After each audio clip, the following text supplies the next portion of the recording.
to this special edition of Hannity Countdown to the Election. I'm Jason Chaffetz, in tonight for Sean.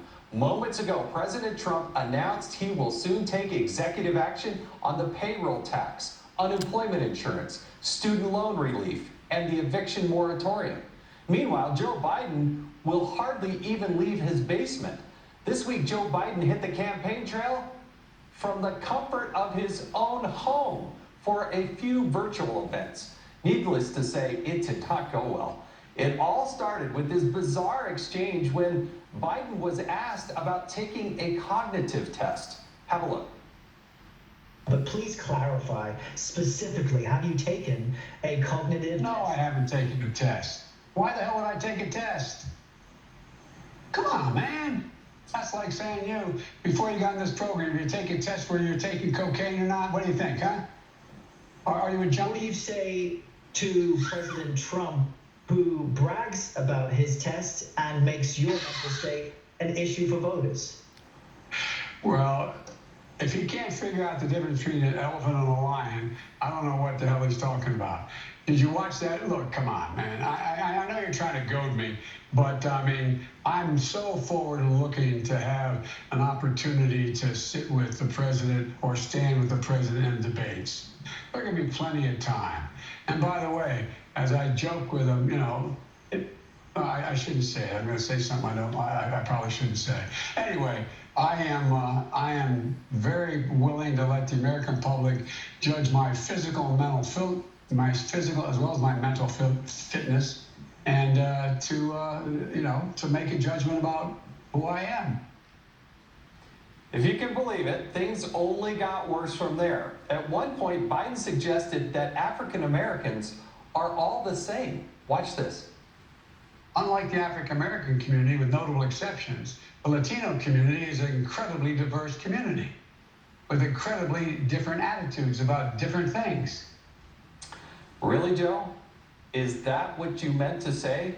Apparently so, because the next day, Biden said the very same thing again. Watch. We can build a new administration that reflects the full diversity of our nation and the full diversity of the Latino communities. Now, when I mean full diversity, unlike the African American community and many other communities, you're from everywhere. From Europe, from the tip of South America, all the way to our border in Mexico and in the Caribbean.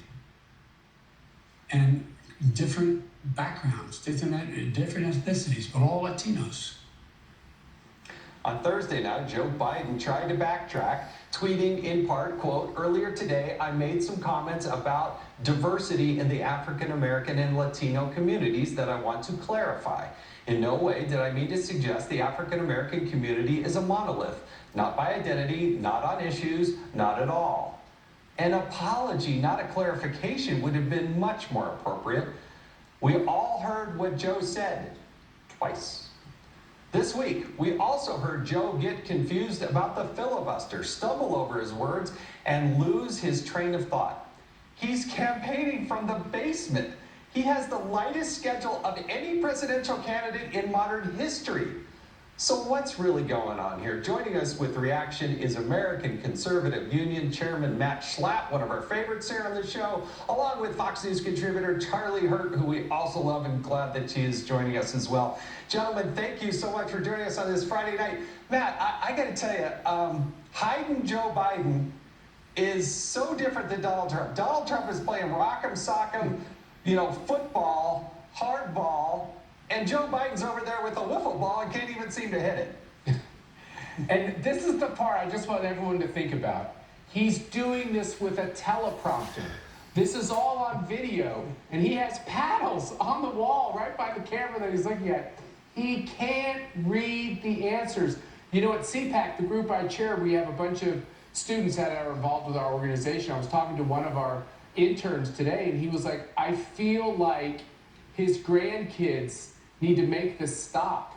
He said it's almost like it's elder abuse. I mean, I feel bad that we're all laughing, but it's pathetic. And having his wife finish his sentences for him, having one event every couple of days, he is not up to being president of the United States. He's not up to sitting across the table from Kim Jong-un or the Chinese Communist government. He's not up to the challenges we face. And this is a really tragic thing. The Democratic Party is so dishonest.